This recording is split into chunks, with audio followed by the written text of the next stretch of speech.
welcome to the Backyard Professor Chess videos.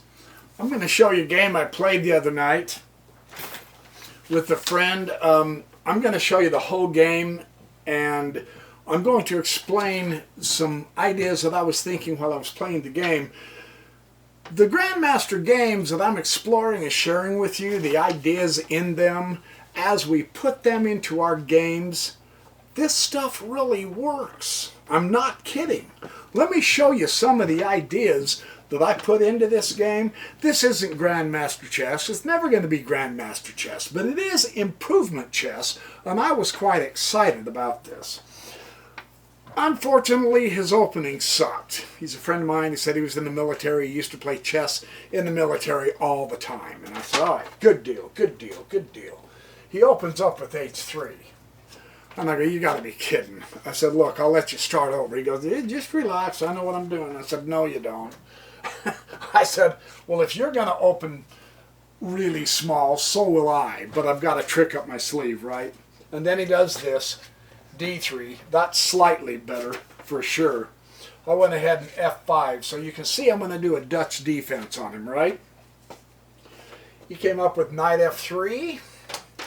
And I came up with d5. So this is classic Stonewall Dutch. And then he went to knight h2. And I said, all right, whatever floats your boat, dude. I'm going to run you over if you're not careful. Knight f6. He pushed e3. He's got a small center. That's what Nimzovich would call a small center, right?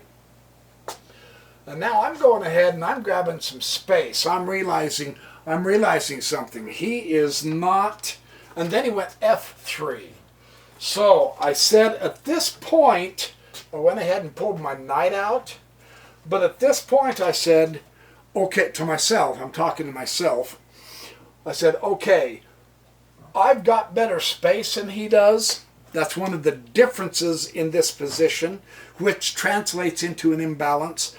I remember distinctly the chapter on gaining more space in one of Jeremy Silman's books, and I have seen many Alexander Alekhine games where he talks about in his notes the crucial importance of space. And so I thought, you know what? I am going to push this space envelope as far as I know how.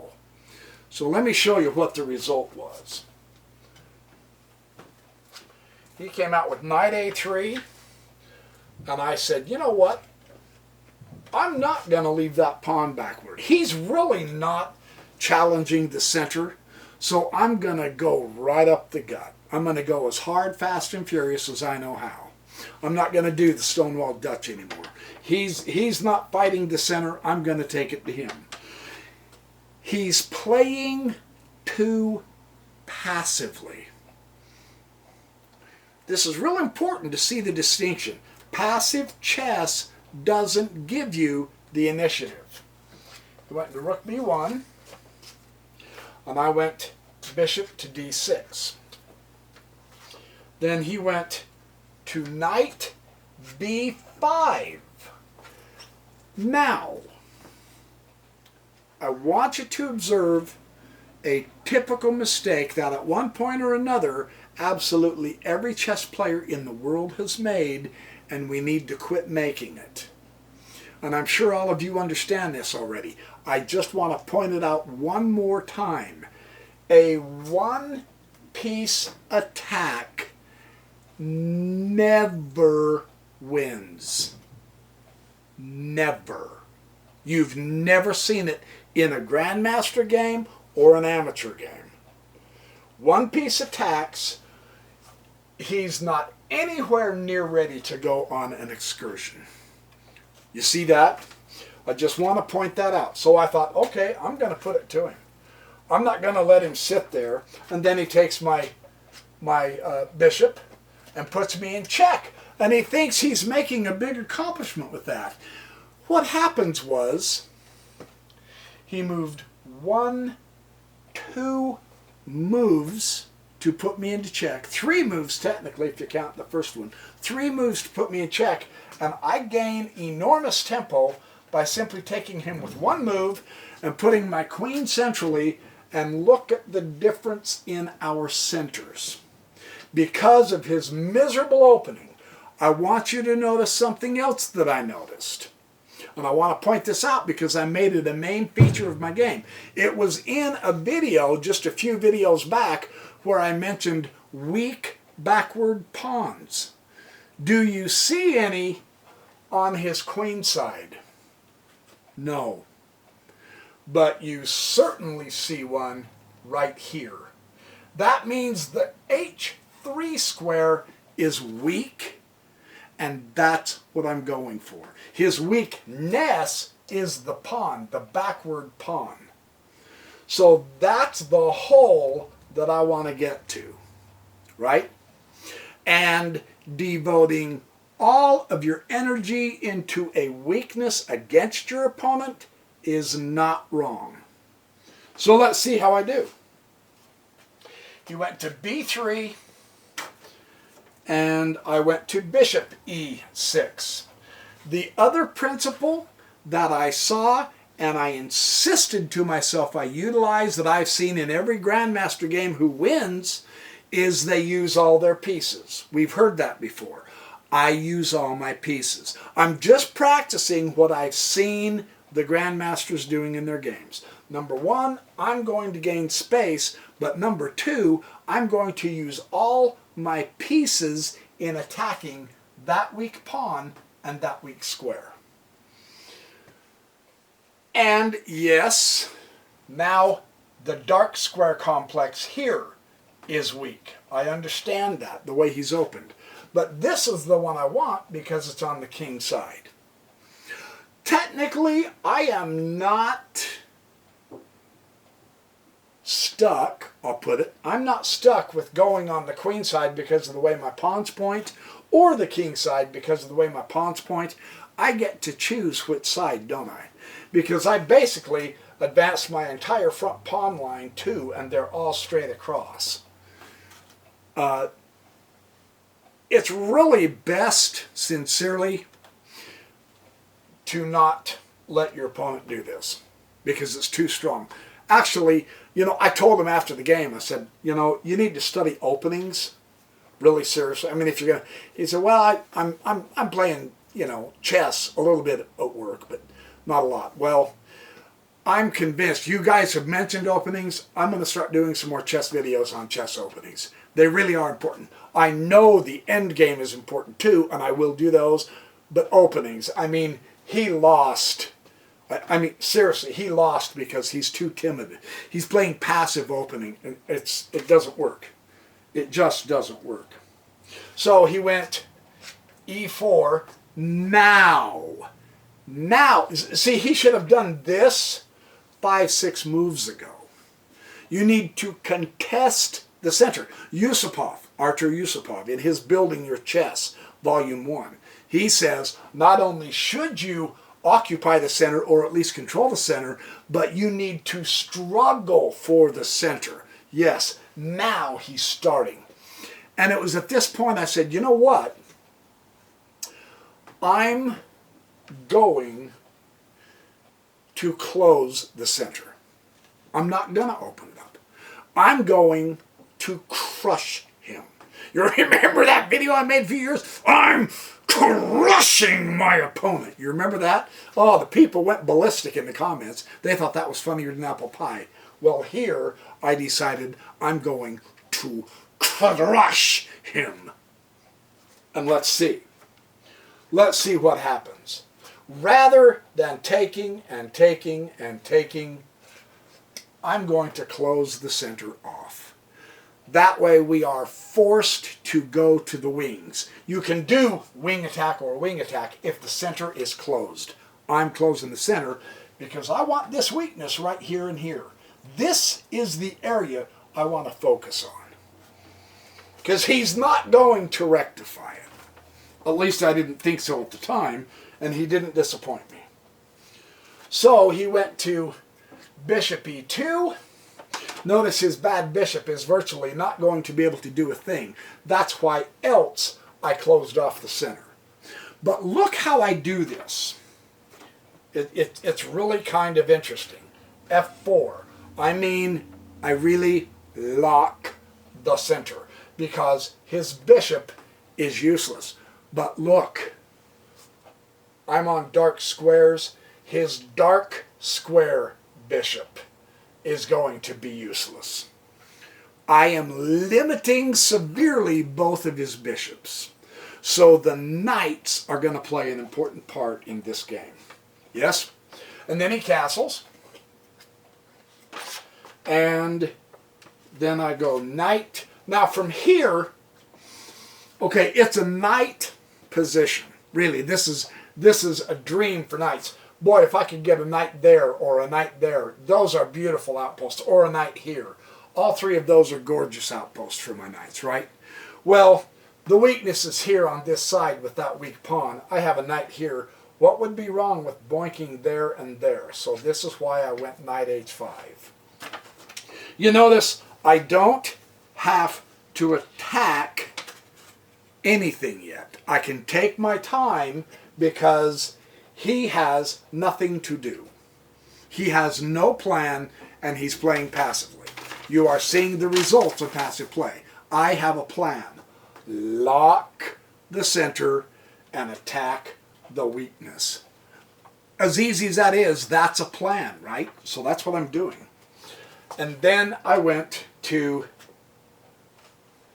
knight g3. I put the knight right on the outpost hitting his rook. Nice. I personally like that outpost. That outpost, this knight is really the best piece in the entire game right now. This knight is stronger and more valuable than his queen. I mean, laugh at me if you want, but that's my assessment. That's what I really think, seriously. Rook f2, of course, he doesn't want his rook taken. Then I went knight to e7. Now, what the heck? Aren't you not supposed to move a piece twice? It's fine to maneuver as much as you want to get into your dream position if the center is closed.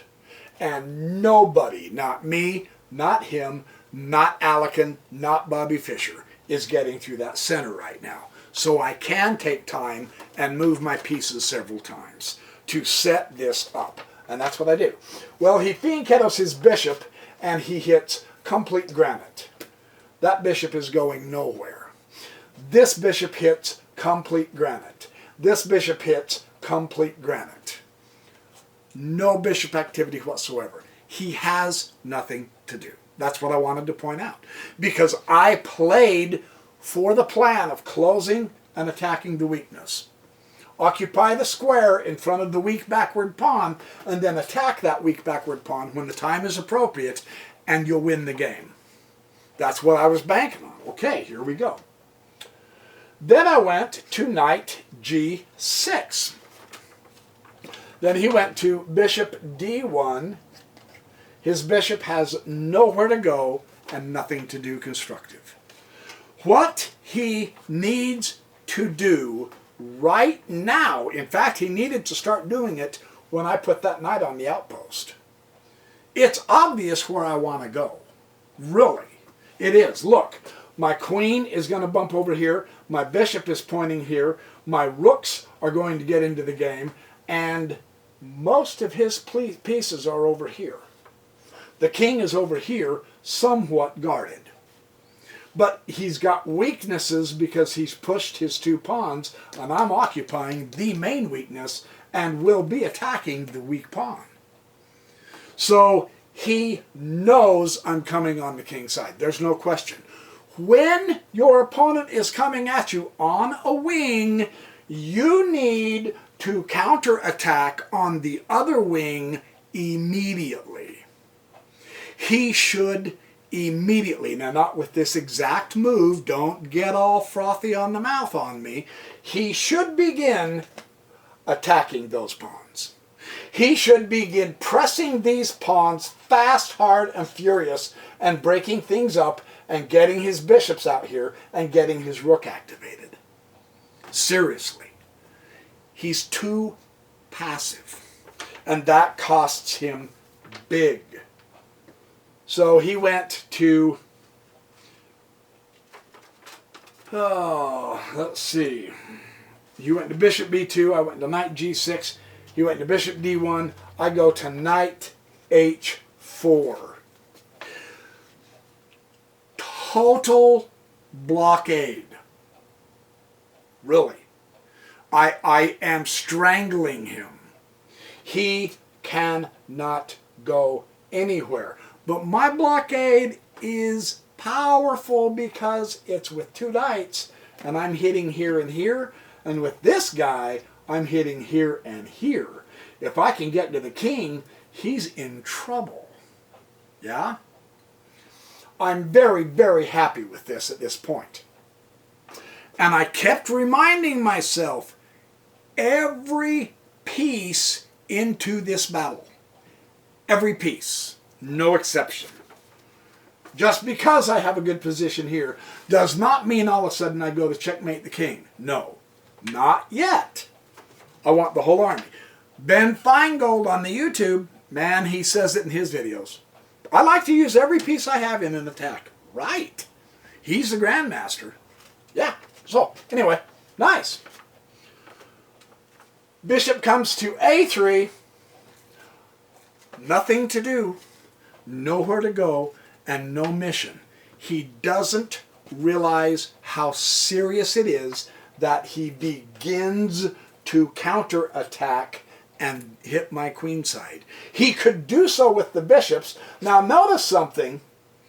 His counterattack could be real good, but my queen has an eye on this, my rook is still over here, and my bishop can go both directions. So I'm keeping a mild eye on the queen side, even though I'm heading for the king side. So, you know, it could be a heck of a battle. And just in case, it's important to take the time before an attack to solidify your position. So look, he is hitting the base of the pawn chain. In a way, I suppose he was thinking counterplay with pieces, but my queen's got the pawn guarded. There's just no way you're going to take that pawn with the bishop. But he could get a hairy idea in his nose and start pressing the pawn. Maybe he was trying to back the pawn with the bishop so that he could start attacking, right? And so I was telling myself, no counterplay. None. No weaknesses. Do not let him have targets. So take your time and strengthen your position before you attack, if at all possible. That's why the b6. Now the bishop to b2. Clearly, he has nothing to do because of the plan I'm implementing, I think. At least so far as I can tell. I finally do castle. Now here's where I realized, what kind of a fantasy position could I gain? He's not counterattacking. He acts like he is lost. He doesn't know what to do.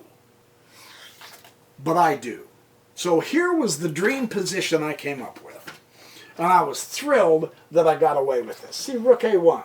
That doesn't do a thing unless you start ramming that pawn. Now, at this point, I thought, okay, finally, he's getting it. He's going to start ramming that pawn down there, right? Nope. So I did rook f6. Can you see what I'm going to do? Again, the backward pawn has a weakness, and the weak area of the backward pawn is the square in front, which I own permanently. And I'm blockading the other pawn that might be able to come down into here and supposedly attack my king. But I also realize that there is a file here going directly to the king that I could utilize. Without giving my king cover away by pushing my pawn, I could put my rooks here. So that's what I'm doing. Queen to d2. Well, I mean, it's the front of the pawn chain. Yes, it's the base for him, but I've got this covered so strongly that that's not necessarily a threatening move in any way, shape, or form. Then I went to rook g6, directly across from the king, supporting the weak square that is going to eventually attack that backward pawn. Right? I love the fact, now finally, he pushes his pawn, and it's the wrong move. Truly, he helped me close off part of the queen side. Right? No. Man, when you're cramped, you want to open the position, not close it. He didn't grasp it. Can you see the value of why I get so excited when I study Grandmaster games? I'm going to try this weekend to do several Grandmaster game videos for you, because I am seeing things like these weaknesses and how to close off the center and all that are really exciting to know, hey, I can do this. And look at the effect. Look at the result. Look how it's making him play willy-nilly. Too passive, right? So I'm getting excited. Now, Artur Yusupov, in his curriculum that I bought, says one of the best tools is what he calls the battery. It's a battering ram, the battery. And what it is when, and technically this is a backwards battery, but I saw this, I said, hey, wait a sec, I want to go this way.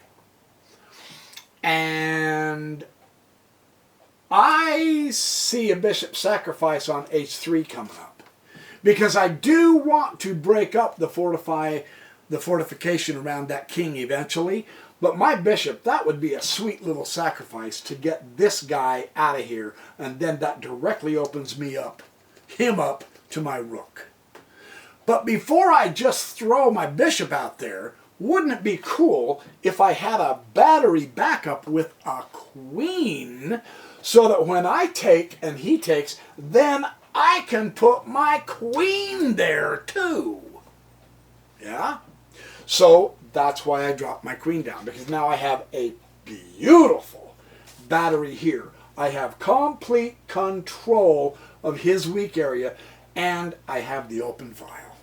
Fabulous, except for one problem. Bishop comes to c2. That wasn't the problem, because that does nothing. You see how bad bishops are when they're bad? He's just tripping over himself in the way because he doesn't realize he should be counterattacking. But there's one problem with my position too. And I knew this, and I'm going to do something about it. It's a wonderful position. All of my pieces are in the game except this rook. Now, I realize at this time I have enough of a head start in the attack that he's too late on the queen side to counterattack, so I don't need to guard this side anymore. I really almost don't even care about this side anymore. I'm going to put that rook into my attack as well, right? So this is what I do. Rook to f8. Boom. Yeah, we're happening. We're happening. Now he starts pulling his rook over to c1. I know, believe me, I'm stumped too. Rook to f6. Rook comes over to d1. He gives his queen great support to help sure that pawn supports those pawns. But other than that, there's just nothing he can do. Do you see the effect of extra space and the cramped position? This is really an excellent illustration of that. Not because I played the game, but simply because of the board position. Yeah? It pays to study the imbalances and put them into your game. That's what I'm trying to say. Now I put the rook to g5. And then he put his rook back on a1. And I thought, well, now he's going to try to start counterattacking. I don't know. And then rook f to g6. Mwah! voila, the dream position. Really seriously, total rook dominance on the open file, the partial open file that's hitting the weakness. Complete blockade, total stopping. He's cramped, I have space, and the most powerful diagonal for a sacrifice in all of total chess existence. Well, maybe not, but at least in this game. Right? So I'm thrilled with this. Now I'm ready to go. And he comes to bishop d1 again. And finally I do the bishop sacrifice. Absolutely. Bishop takes h3. Now here's how it unfolds. I have spotted the weakness. Now I'm attacking it. This is how I did it. This is what you can do. When you close off the position, it really does make these pieces. Notice this. 4 of his pieces are useless because he's so cramped, he's tripping over himself. So greater space works. Attacking a weakness works. He can't even hardly maneuver his... This piece is trapped almost. This piece is completely useless, right? None of his pawns can do anything. He could have on this side, but now it's too late. Yeah, I'm just trying to point that out. This is what I'm seeing while I'm playing. I'm thinking, okay, I've got this. I've got this. Queen comes to e1. Why he didn't take the bishop, I don't know. Well, I do, but still. You know, I wanted him to take the stupid bishop. Come on! So I thought, well, what would happen? I was looking at this for a while and I said, wait a minute. I can open up the file right now because these guys are chomping at the bit. These two rooks, they really want to go to work. So sacrifice the knight instead of the bishop and take the weak pawn and threaten the queen. He has to take that knight, right? Really? Seriously? Well, he did. Good. Good. Rook takes g2. Okay, one defender down. The bishop takes the rook. I was willing to sacrifice that bishop, and I am still willing to sacrifice that bishop because it will get the king into the open, right? Notice what this does. I now get to do a discovered check on him. I could move here and hit him with check. But doesn't that just give him a chance to start opening up and maybe counter-attacking? Right? Don't give your opponent the chance to counterattack. So because of that, I went ahead and came to here. Right? Check. Discovered check. His knight came on the outpost. See how it opened up a little bit? And now he can start using the outpost. Because he has outposts too, if he could utilize them. Although there's nothing down here to hit anymore. It's all over here attacking him. So he blocked it. Nice. His bishop is supporting the... He has queens right here. Now things are opening up. And all of a sudden, notice this. The position is opening up a little bit. A couple of pieces have been exchanged, and now all of a sudden the queen acquires really good power. The bishop is on the brink of getting really good power. The knight became a monster knight for a defensive piece. Yeah? Keep that in mind.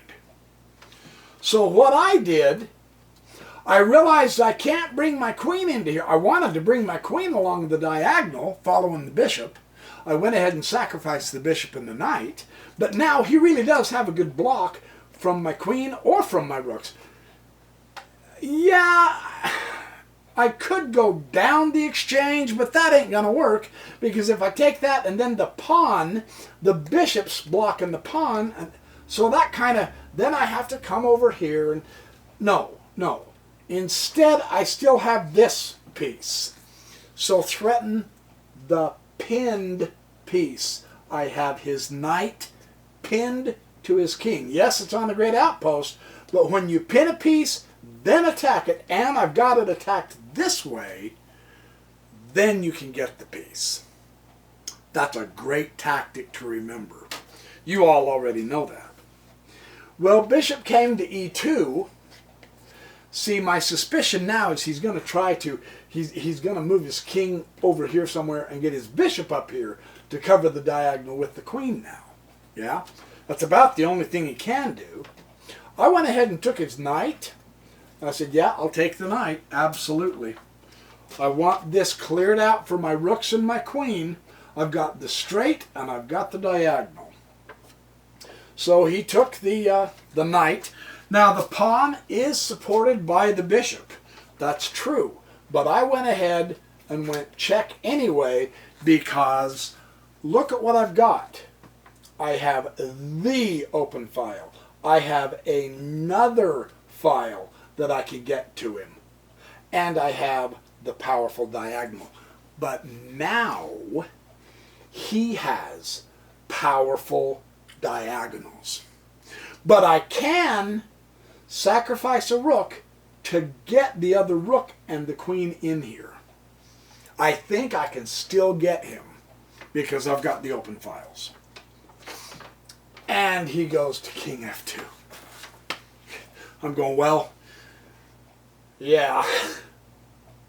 You should have took the rook, really, truly. I think he saw that my queen was going to come here and in front of a rook come down here and wreak havoc and eventually checkmate him. I think I could get him. But he moved his king instead.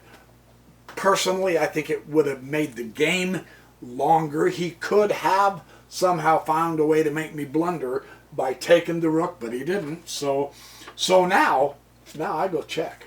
Fundamentally so. Absolutely. Rook g2 check. King f1. And now I said, you know,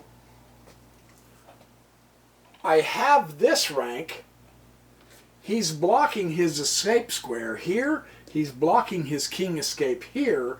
I need this rank covered. So with that in mind, I brought my queen up here, and it's mate in 1. Right? So mate in 1. And he brought his queen up to here. And I thought, well, he gave me the queen. But I'd seen something similar in one of Alekin's games. I can't remember which one. I can't wait to find it because I'm going to show it to you. Where his queen was attacked. I don't know if it was by a queen. But he continued on pressing against the king until he checkmated the king while his queen was in prize. And so I thought, I think that'd be a fun way to end the game. So that's why I did that. King f2. And now rook finishes him off. Checkmate. With my queen under attack, and I left the queens on the board, and I continued to checkmate him. Observe again the relationship of the file to the weak backward pawn and the weak square in front of it. It was weak for him because I occupied it on the outpost after closing the center. You saw the effect. When you close the center like that and then you attack on a wing, it literally makes it so that his pieces are in his own way. He had at least 8 moves over here that did nothing. So there's the other lesson, and I told him afterward, I said, okay, we'll sit down and go back over this game someday, maybe next week in Chess Club or whatever, but you should have been counterattacking my queenside immediately, the moment you saw me put my first knight here in order to take that square. So counterattack if you can. And if you can, if you are the attacker, prevent counterattacking. Make sure you watch which pieces to take, so that if your opponent is cramped, leave him cramped. There's no reason to exchange pieces. That would be his strategy. He should have tried like crazy to change out pieces, not keep everything.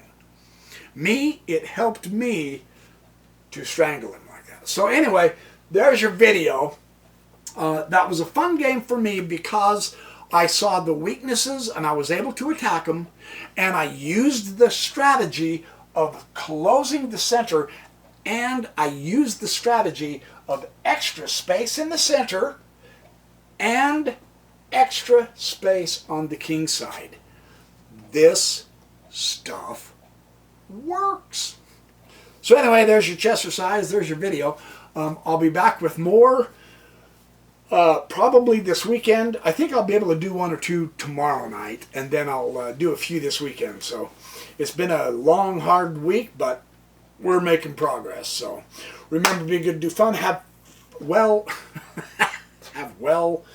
polish your shoes, keep your clothes clean, don't pick your nose in public, and remember, above all else, you guys really are awesome. Thank you for all your support, and I will see you in the next chess video. Yes, this channel produces chess videos. Imagine that. Amazing.